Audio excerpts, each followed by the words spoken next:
Anak AG dijatuhi hukuman 3 tahun 6 bulan penjara atas kasus penganiayaan terhadap David Ozora. AG dinyatakan bersalah turut serta melakukan penganiayaan.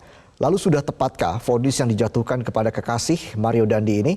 Kita akan membahasnya bersama kuasa hukum David Ozora, Melisa Anggraini, dan pakar hukum pidana Asep Iwan Iriawan. Selamat malam, Mbak Melisa, Kang Asep. Selamat malam, Mas Reza. Selamat malam, Mas. Baik, saya langsung ke Mbak Melisa. Mbak Melisa, seperti apa sikap dari tim kuasa hukum David mengenai vonis yang dijatuhi oleh hakim terhadap AG 3 tahun 6 bulan penjara? Iya, tadi kita menyaksikan bagaimana majelis menyampaikan terkait dengan pertimbangan-pertimbangan apa-apa saja yang membuat seluruh unsur-unsur terkait dengan pasal 355 ayat 1 Junto 55 KUHP ini terpenuhi. Majelis Hakim Tunggal ini menyampaikan seluruh unsurnya sudah terpenuhi secara sempurna. Artinya tidak lagi ada celah terkait pertanggungjawaban si pelaku anak ini untuk adanya unsur pemaaf dan pembenar. Kami mengapresiasi bagaimana Hakim Tunggal ini menguji setiap proses persidangan, baik itu saksi, ahli, dan bukti-bukti lainnya. Namun kalau mengingat bahwa putusan yang disampaikan oleh Hakim Tunggal ini belum sesuai dengan maksimal yang semestinya atau yang diharapkan oleh keluarga juga publik, kami rasa kami akan tetap mendorong kepada jaksa untuk melakukan upaya banding. Karena kalau mengingat dengan usia, kan satu-satunya yang meringankan itu adalah terkait pelaku anak ini memiliki usia yang masih 15 tahun dan diharapkan ke depan akan berubah menjadi lebih baik. Nah, dalam pasal 81 Undang-Undang Sistem Peradilan Anak itu kan sudah diakomodir. Nah, sehingga kami tetap mengapresiasi majelis hakim namun tetap ingin ada upaya hukum selanjutnya terkait dengan putusan ini. Oke, saya ke Kang Asep. Kang Asep, dari sisi keadilan begitu ya, apakah ini sudah memenuhi sisi keadilan begitu Kang Asep dengan vonis 3,5 tahun penjara ini terhadap AG? Ya, yang pertama putusan harus kita hormati, kita hargai. Saya ajas hukum res judicata propirat habetur. Jadi harus dianggap benar sepanjang memang belum dibatalkan oleh putusan yang lebih tinggi. Yang pertama, keadilan harus dilihat dari dua sisi. Sebarang itu kalau dari sisi korban ini tidak adil, artinya tidak sesuai dengan sekarang korban yang lukanya berat ya, di akibat perencanaan penganiayaan itu terlalu ringan. Tapi mungkin dari pihak terdakwa itu terlalu berat karena anak di bawah umur. Ini persoalan memang keadilan memang relatif. Tapi saya pikir dengan kondisi sekarang memang yang penting tadi dikatakan oleh Mbak Melisa, pertimbangan hukum ini telah terbukti didakwakan perencanaan ya keikutsertaan dalam penganiayaan berat yang menyebabkan luka berat itu kan, dan saya kira kita berharap cepat sembuh lah ya kliennya Mbak Melisa. Itu yang pertama. Yang kedua, nah kita lihat ini karena peradilan anak itu memang di tempat dimanapun memang kita harus menghormati tentang perilaku anak gitu, perlindungan terhadap anak. Cuma masalahnya anak ini melakukan perbuatan, ya BKDH ini melakukan perbuatan memang luka berat. Memang ancamannya suka nggak suka memang harus hukumannya berat. Cuman dilemanya ketika dijatuhkan hukuman berat ya sesuai dengan perbuatannya, masalahnya tentang anak. Cuma kan kelakuan anak ini ya tadi udah lebih dewasa tanda petik ya. Nah ini memang masalah keadilan relatif dilihat dari korban dan dari pelaku pasti akan berbeda. Tapi saya pikir publik akan melihat ya persoalannya dari dua sisi. Artinya yang penting yang bersangkutan telah dinyatakan bersalah ya, hanya hal meringankan karena yang bersangkutan adalah anak dan berhadapan dengan hukum, itu aja masalah. Tapi kalau menyangkut dewasa saya kira hukumannya memang harus lebih berat karena kan ancamannya 12 tahun untuk dewasa, tapi karena ada pasal 81 setengahnya. Ini 4 tahun. Jadi jatuhnya 3,5 tahun. Kalau 3,5 tahun nanti kalau katakanlah banding kasasi inkrah tetap segitu.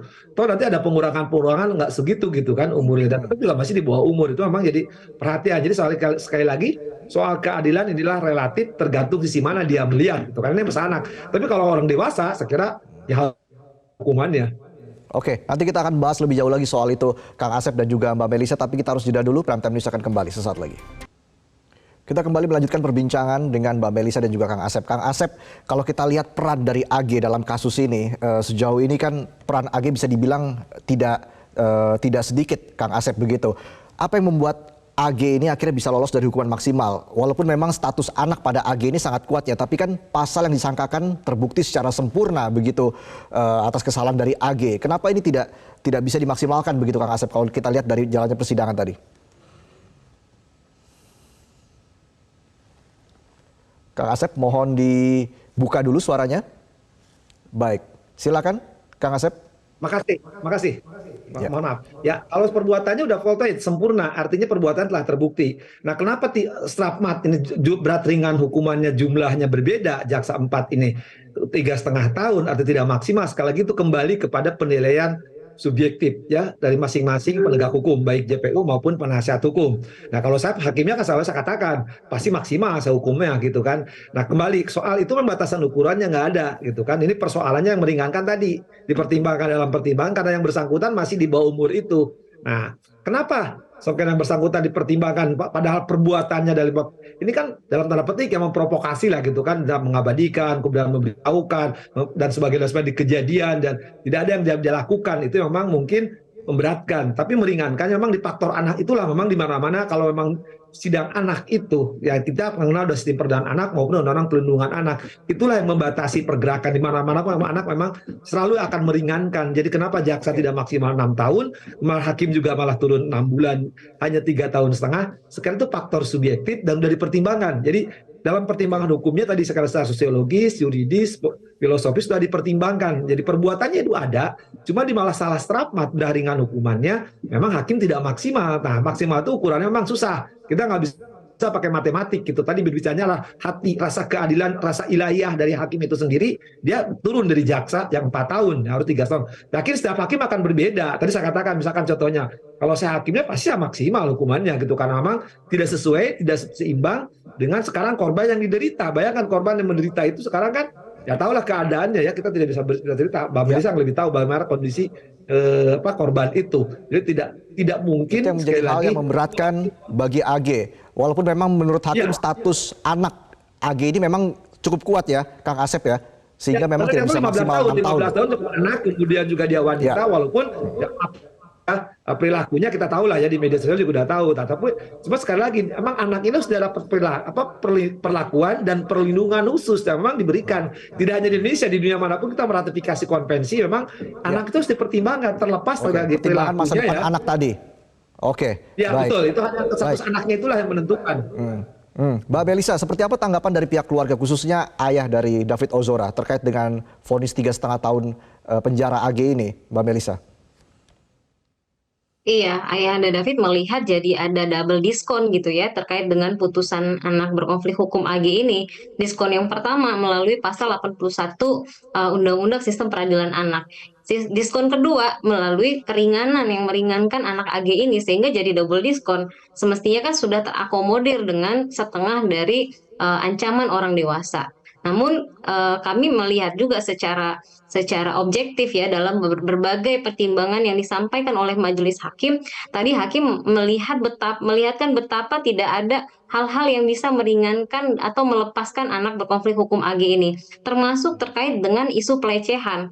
Nah, di situ hakim dengan sangat lugas menyampaikan bahwa si pelaku anak ini justru berbohong sedemikian rupa menyebutkan adanya pemaksaan, pelecehan, dan lain sebagainya. Ternyata yang terjadi malah di luar itu. Nah, kami mengapresiasi terkait kecermatan atas pertimbangan-pertimbangan, tetapi yang jadi pertanyaan mengapa jadinya malah lebih turun dari tuntutan jaksa penuntut umum. Itu yang kita kan direpresentasikan oleh jaksa penuntut umum, sehingga kami ya hanya menyampaikan dari keluarga, dari publik menginginkan untuk tetap dilakukan upaya banding, mengingat memang belum maksimal begitu, bukan terkait pertimbangannya tapi terkait putusannya, sehingga jadinya kontraproduktif seperti gitu.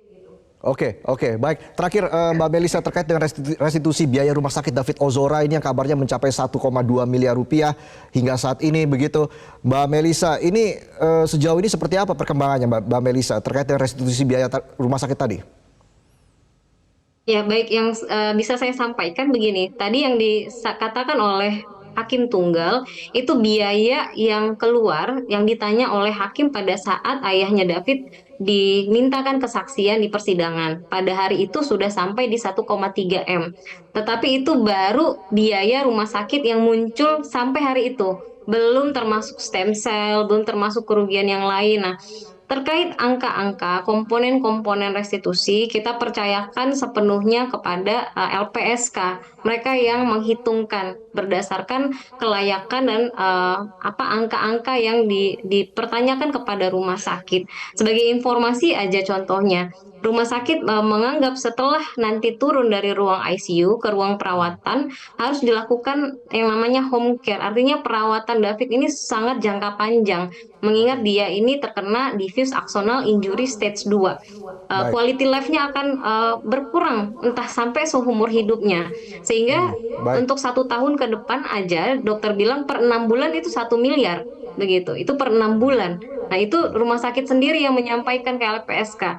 Jadi terkait restitusi memang kita ajukan, tetapi kita percayakan sepenuhnya apa-apa saja komponen, mengingat cacat yang akan diderita oleh David ini mungkin Baik. berpotensi permanen. Baik, baik. Terima kasih sudah bergabung di Primetime News, kuasa hukum David Ozora Melisa Anggraini dan pakar hukum pidana Asep Iwan Iriawan. Salam sehat selalu.